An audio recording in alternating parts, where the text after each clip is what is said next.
नमस्कार। जय श्रीकृष्ण, जय काली। आमी ज्योतिषी परिमल। आज के जेटी आपनादेरके बोलबो सेटी हलो आंगुलेर पर्व थेके भाग्य विचार। आमादेर एई जे हाथेर 5टी आंगुल आछे, 5टी आंगुले देखुन 14टी पर्व रयेछे।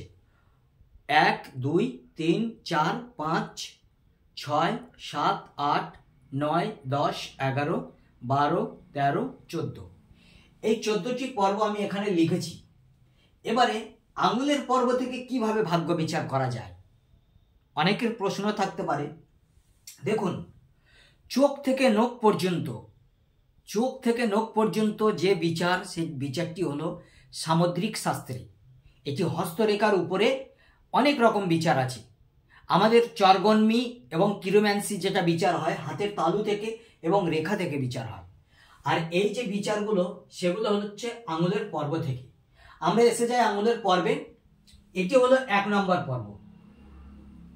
এই 1 নম্বর পর্বে যদি অপেক্ষাকৃত নিচু থাকে, অর্থাৎ মাংসল না থাকে, উচ্চস্থ না হয়, তিল, দাগ, ক্রস ইত্যাদি যদি চিহ্ন থাকে, তাহলে কিন্তু আমরা এই পর্ব থেকে বিচার শক্তি, ইচ্ছা শক্তির বিচার করব।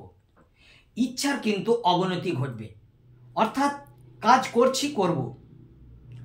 এই ক্ষেত্রে কিন্তু রবি ডিস্টার্ব করবে, ভীষণভাবে রবি ডিস্টার্ব করবে আমাদের জন্মছকে। অর্থাৎ ইচ্ছা অনিচ্ছায় পরিণত হবে, ইচ্ছা শক্তি বলে কিছু থাকবে না। এবার আসবো এইটা 2 নাম্বার। এই করে যদি এক্সট্রা কর থাকে বা ক্রস বা তিল ইত্যাদি থাকে, অর্থাৎ বৃদ্ধাঙ্গুলে জব চিহ্ন কিন্তু শুভ সাইন দেয়, কিন্তু তিল চিহ্ন শুভ সাইন দেয় না। তিল চিহ্নে একদম শুভ সাইন দেয় না। জব চিহ্ন থাকলে তথাপিও চলবে, কিন্তু তিলে চলবে না। এখানে যদি এইরকম কাটা দাগ থাকে, এক্সট্রা দাগ থাকে, তাহলে ক্রস থাকে, তাহলে কিন্তু আমাদের কিন্তু বিচার শক্তির কিন্তু ভীষণভাবে একটা অবনতি ঘটবে। অর্থাৎ আমাদের হয়তো কারো সম্বন্ধে কিছু জিজ্ঞেস করতে বললেন, সে পজিটিভ ভাবনায় থাকে, কিন্তু আমাদের বিচারটা হবে নেগেটিভ ভাবনার। অর্থাৎ তার সম্বন্ধে আমরা সব কিছু উল্টোপাল্টা বলবো। আমাদের যে বিচার, যেটা আমাদের আসল তথ্যের বিচার, সেটি কিন্তু আমরা দিতে পারবো না। এবারে আসি 3 নম্বর থেকে। হাতের এই যে তর্জনী আঙুলের 3য় পর্ব, যদি এই 3য় পর্ব থেকে কি বিচার করা হয়? 3য় পর্ব থেকে আমরা মান সম্মান, পদ মর্যাদা আর ভাগ্য এবং পরিশ্রম। ভাগ্য পরিশ্রম কিরকম? এই জায়গায় যদি এক্সট্রা কর থাকে, তিল থাকে, যদি ফ্ল্যাট থাকে, মাংসলযুক্ত না হয়, কালচিটে দাগ থাকে, তাহলে কিন্তু আমাদের ভাগ্য কিন্তু পরিশ্রম করাবে, পরিশ্রমের ফল আমরা পাবো না। মান সম্মান, অপযশ সব কিছু, মানে মান সম্মান তো হারিয়ে ফেলবো, অপযশে পরিণত হবে। এমনকি পদমর্যাদা, আমার যে মর্যাদা সেটি পর্যন্ত কেউ দিতে চাইবে না। কিন্তু যদি এটা ক্লিন, পরিষ্কার পরিচ্ছন্ন থাকে, মাংসলযুক্ত থাকে, লালচে আবাযুক্ত হয়, তাহলে কিন্তু আমরা আমাদের ভাগ্যের পরিশ্রমের সঙ্গে আমরা কিন্তু দাঁড়িয়ে যাব এবং আমরা পদমর্যাদা, মান মর্যাদা সমস্ত কিছু কিন্তু আমরা পেয়ে থাকব। এবার আসি 4র্থ পর্বে। 4র্থ পর্বে থেকে আমরা কি বিচার করি? 4র্থ পর্ব থেকে আমরা বাধা যুক্ত এবং মুক্তর বিচার করব এবং আমাদের সঞ্চয়ের বিচার করব। যদি আমাদের এই তর্জনী আঙুলের মিডল পর্বটা যদি ফ্ল্যাট থাকে, মাংসলযুক্ত না থাকে, যদি এক্সট্রা কর থাকে, ক্রস থাকে, কোনো তিল চিহ্ন থাকে, তাহলে কিন্তু আমাদের জীবনে কিন্তু সঞ্চয় বলে কিছু থাকবে না। অর্থাৎ আমাদের ব্যাংক ব্যালেন্স একেবারে বেকার হয়ে যাবে। আর কি হবে? দিন দিন বাধা আসতে থাকবে, বাধা যুক্ত, যেন বাধা থেকে আমি আর মুক্তি পাচ্ছি না, এটি হবে। আমাদের এই 5ম কর থেকে, অর্থাৎ তর্জনী আঙুলের উপরি কর থেকে আমরা কিন্তু মানসিক তেজ, বল এবং গুরুর আশীর্বাদের বিচার করব। দেখুন, অনেকে বলে আমার তো দেবগুরু বৃহস্পতি সহায় আছে, দেবগুরু বৃহস্পতির মাউন্ট উচ্চস্থ আছে, কোনো মানে একটা শুধুমাত্র ক্রস চিহ্ন আছে, যে ক্রস শুভ সাইন, কি তথাপিও আমি কিন্তু গুরুর আশীর্বাদ পাচ্ছি না। এটি কিন্তু দেখার জন্য আমাদের কিন্তু এই তর্জনী আঙুলের উপরের পর্ব কিন্তু দেখতে হবে, কারণ উপরে পর্ব যদি ফ্ল্যাট থাকে, এক্সট্রা কর থাকে, ক্রস থাকে, তিল চিহ্ন থাকে, তাহলে কিন্তু আমরা গুরুর আশীর্বাদটুকু কিন্তু আমরা পাবো না, ঠিকঠাক পাবো না। অর্থাৎ গুরু আমাদের সহায় আছে ঠিক আছে, কিন্তু গুরুর আশীর্বাদ নেই।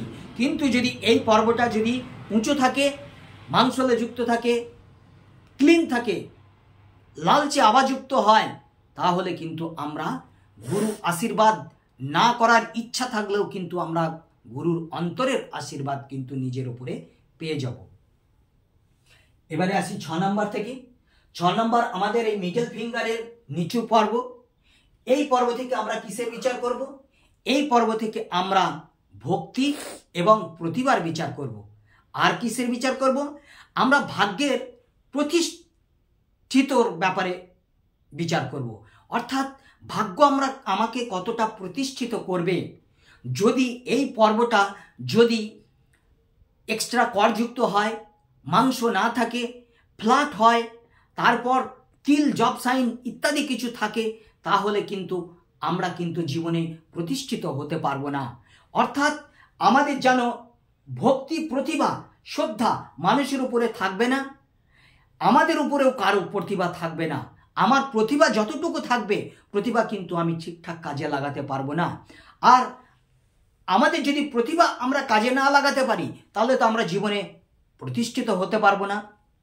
কিন্তু যদি শুভ চিহ্ন থাকে, মাংসলে যুক্ত হয়, লালচে আভাযুক্ত হয়, তাহলে কিন্তু আমরা নিজেরাই পরিশ্রম করে আমাদের ভাগ্যকে ঠিকভাবে প্রতিষ্ঠিত করাতে পারবো। এবারে আসি 7 নম্বর থেকে। এই 7 নম্বর থেকে আমরা কিন্তু কামনা এবং বাসনার বিচার করব। আর কি বিচার করব? এই 7 নম্বর থেকে আয় ব্যয়ের বিচার করব। আমরা কতটুকু আয় করলাম, কতটুকু ব্যয় করলাম, সেই বিষয়ে কিন্তু আমরা মিডল ফিঙ্গারের এই মধ্য পর্বত থেকে বিচার করব। দেখুন, যদি এটাও মাংসলযুক্ত না থাকে, এক্সট্রা কর থাকে, কাটাকুটি থাকে, একটা জব সাইন থাকে, ছোপ থাকে, কালো ছোপ থাকে, তাহলে কি হবে? আমাদের জীবনে কিন্তু আয় ব্যয়ের হিসাব বরাবর হয়ে যাবে। অর্থাৎ আমি আপনার কাছে পরিশ্রম করতে গেছি, আমি পরিশ্রম করলাম, কিন্তু আমি ঠিক আমার পারিশ্রমিক পেলাম না। যা বা পেলাম, ঘরে আনার পর দেখা গেল সেটুকু কিন্তু আমার খরচ হতে থাকলো। অর্থাৎ আমার আয় এবং ব্যয় দুই মুখ সমান হয়ে গেল, আমার কিন্তু কিছু থাকলো না। তারপরে যদি এক্সট্রা কর, তিল, জব সাইন থাকে, তাহলে কিন্তু আমার কামনা বাসনার দ্বারা কিন্তু আমি নিজেকে লজ্জার পথে নিয়ে চলে যেতে পারি। এবার আসি আমাদের উপরি পর্ব থেকে। এই উপরি পর্ব থেকে আমরা কিন্তু বিচার করব ভাগ্য এবং বিপর্যয়। কারণ এটি হবে 8 নাম্বার, আর 8 নাম্বার হলো শনি, আমাদের নিউমারোলজিতে শনি মহারাজের পর্ব। এই শনি মহারাজের পর্ব, এই শনি মহারাজই কিন্তু আমাদের ভাগ্যকে বিপর্যয় এনে দিতে পারে। যদি এখানে এক্সট্রা কর থাকে, কাটাকুটি, এইরকম ছোট ছোট ছোট ছোট অসংখ্য রেখা থাকে, তাহলে কিন্তু আমাদের এখানে ভাগ্য বিপর্যয় এসে যাবে। অর্থাৎ আমি বিজনেস করছি, বিজনেসে ডামাডোল যাবে, আমার ঠিকঠাক মতো কাজ হবে না। আমি দোকান করেছি, আমার সেই দোকান চলবে না। তারপর কি হবে? আমার তীর্থ ভ্রমণ এবং ভ্রমণে অ্যাক্সিডেন্ট, দুর্ঘটনা, এগুলো কিন্তু ঘটতে পারে আমাদের এই মধ্যমা পর্বত আঙুলের উপরি পর্ব থেকে। এবারে আসি আমাদের অনামিকা আঙুলের এই 9 নম্বর পর্ব থেকে। 9 নম্বর পর্ব থেকে আমরা কি জানতে পারবো? 9 নম্বর পর্ব থেকে আমরা জানতে পারবো ঐশ্বর্য, দারিদ্র এবং ধর্ম। তারপর আরেকটি কি জানতে পারবো? এখানে জানতে পারবো সাহস, আমাদের যেটা সাহস। অর্থাৎ দেখুন, আমি এই পর্বটা যদি এক্সট্রা করযুক্ত না হয়, মাংসল থাকে, বেশ লালচে আভাযুক্ত থাকে, তাহলে কিন্তু আমাদের ঐশ্বর্যতা থাকবে, দারিদ্রতা বলে কিছু থাকবে না, এবং আমরা ধর্মপরায়ণ হব। তারপরে আমরা কি হব? অত্যাধিক সাহসী হয়ে যাব। আমরা কিন্তু খুব আমরা যাকে বলে ওই রিপোর্ট না করিয়ে রোগ ধরে ফেলার মতো ডাক্তার, যেমন হয় সেরকম। আর কি হবে, অত্যাধিক সাহস হবে, অর্থাৎ আপনাকে আমি মারবো বললাম, কিন্তু মারবো বলার আগেই আমি কিন্তু মেরে দেব, এইরকম কিন্তু এই পর্বত থেকে বিচার করা যাবে। এবার আসবো মধ্য পর্বত থেকে। এই মধ্য পর্বত 10 নম্বর পর্বত থেকে আমরা অনামিকার 10 নম্বর পর্বত থেকে আমরা বিচার করব পিতার সম্পত্তি। পিতার সঙ্গে আমাদের কতটা কি চলাফেরা হবে তার জন্য কিন্তু আমরা এই মধ্য পর্বতের বিচার করব। এটি যদি মাংসলযুক্ত হয়, পরিষ্কার পরিচ্ছন্ন হয়, তাহলে কিন্তু আমরা পিতার সঙ্গে সঠিকভাবে চলাফেরা করতে পারি। কিন্তু যদি ফ্ল্যাট থাকে, এক্সট্রা কর থাকে, তিল থাকে, জব থাকে, তাহলে কিন্তু আমরা পিতার সঙ্গে কিন্তু মতানৈক্য হবে, অর্থাৎ আমরা কিন্তু পিতার সঙ্গে ঠিকভাবে চলতে পারবো না। তারপর আবার এখান থেকে আরেকটি কথার বিচার করা যায়, যেটি হলো আমাদের জীবনে কি আসতে পারে। আমাদের জীবনে অনেক ঝঞ্ঝাট আসতে পারে, কিন্তু আমরা কারো সাপোর্ট পাচ্ছি না, অর্থাৎ পিতার সাপোর্ট তো আমরা পাবোই না, মোটেই পাবো না। তারপরে আমাদের বিচারধারাটাও ঠিক হবে না। আমি কিন্তু দোষী নই, তাও আমাকে দোষের জন্য কিন্তু কারাবাস নিতে হতে পারে। যদি এখানে যদি ভালো মাংস আবাযুক্ত থাকে, পরিষ্কার পরিচ্ছন্ন থাকে, তাহলে কিন্তু আমি হয়ে যাব সুবিচারক, অর্থাৎ আমি গ্রামের মান্যবর হয়ে যাব, সমাজের মান্যবর পাত্র হয়ে যাব। আমাদের কিন্তু এই অনামিকার মাঝের পর্ব যদি পরিষ্কার পরিচ্ছন্ন থাকে। এবারে আসবো 11 নম্বর পর্বত। এই 11 নম্বর পর্বত থেকে আমরা কি বিচার করব? আমাদের চরিত্রের বিচার করব। যদি আমাদের এখানে এক্সট্রা কর থাকে, তিল থাকে, তাহলে মাংসলযুক্ত না থাকে, তাহলে কিন্তু আমাদের চরিত্রের কিন্তু একটা বিশাল ব্যাঘাত ঘটবে, অর্থাৎ আমরা দুশ্চরিত্রের হয়ে যেতে পারি। তারপর আবার কি হয়ে যাবে, আমাদের আয়ু কিন্তু ঠিক মতো সাথ দেবে না। কারণ আমাদের অনেক সময় কি হয়, আয়ু থাকার পরও কিন্তু আমরা অকাল মৃত্যু কামনা করে ফেলি, অর্থাৎ অকাল মৃত্যু আমাদের টেনে নিয়ে যায়, সেটি কিন্তু হয়ে যেতে পারে। এবারে আসবো সর্বশেষ আঙুল, আমাদের কনিষ্ঠ আঙুল, এই 12 নম্বর পর্বত। এই 12 নম্বর পর্বত থেকে আমরা কিসের বিচার করব? আমরা বিচার করব মনোবল, সাহস এবং ব্যয়। অর্থাৎ মনোবল, সাহস, ব্যয়টা কি? এখানেও সাহস বলেছি, এখানেও সাহস বলেছি। এখানে কিন্তু এক্সট্রা সাহস, অর্থাৎ দস্যুবৃত্তির যে সাহস, সমস্ত কিছু বিষয়ে সাহস, কিন্তু এখানে হবে ব্যয়ের সাহস। অর্থাৎ আপনি আমার গৃহে আসলেন, আমার কাছে কিছুই নেই, আমি কিন্তু বাজারে গেলাম, সমস্ত কিছু নিয়ে চলে এলাম ধারে নগদে, ধারেই নিয়ে চলে আসলাম, আমি আপ্যায়ন আপনার করলাম, কিন্তু সেটি আমার মনের বল, মনোবল, সাহস এখানে কিন্তু দেবে। এবং দারিদ্রতা, যদি এই পর্বতে এক্সট্রা কর থাকে, যদি এই পর্বতে যদি কোনো জব সাইন থাকে, তিল সাইন থাকে, মাংস না থাকে, কালচেটে হয়, তাহলে কিন্তু আমাদের কিন্তু খুব দারিদ্রতার মধ্যে কিন্তু পড়তে হয়ে যেতে পারে। আমরা যে বিজনেসই করি না কেন, বিজনেস ফ্লপ হয়ে যাবে। এবারে আসবো 13 নম্বর থেকে। আমাদের এই 13 নম্বর থেকে আমাদের কিন্তু একটু বিদ্যা শিক্ষার ব্যাপারে পরিচয় দেয়। কারণ কি, এটা হলো বুধের আঙুল। বুধের আঙুল থেকে তো বিদ্যা শিক্ষার বিচার একটু দিতেই হয়। এই জন্য আমরা এই মাঝের পর্বত থেকে আমাদের গণিত বিষয়ে জানব। কারণ আমরা যখন পড়াশোনা করি, কতটা আমরা গণিতে পারদর্শ, সেই পারদর্শিতার পরিচয় কিন্তু আমাদের এই মাঝের পর্বত দিয়ে থাকে। কারণ এই পর্বতে যদি এক্সট্রা কর থাকে, যদি মাংস না থাকে, যদি কালচে আবাযুক্ত হয়, তাহলে আমরা কিন্তু অঙ্কে খুব একটা হিসাব কিতাবে কিন্তু পাকাপোক্ত হব না। তারপরে আমরা বিদ্রোহ করে যাব, কিন্তু আমরা রাজমন্ত্রিত্ব পাবো না, অর্থাৎ আমরা নেতা হয়ে গেলাম, চিৎকার চেঁচামেচি করলাম, কিন্তু আমাকে আসন দেওয়া হবে না। আমি হয়তো ভোটে দাঁড়াবো মনে করলাম, আমাকে টিকিট দেওয়া হবে না। অর্থাৎ রাজনৈতিক জীবনে যেটি উপযুক্ত সম্মান, সেটি কিন্তু আমি পাবো না।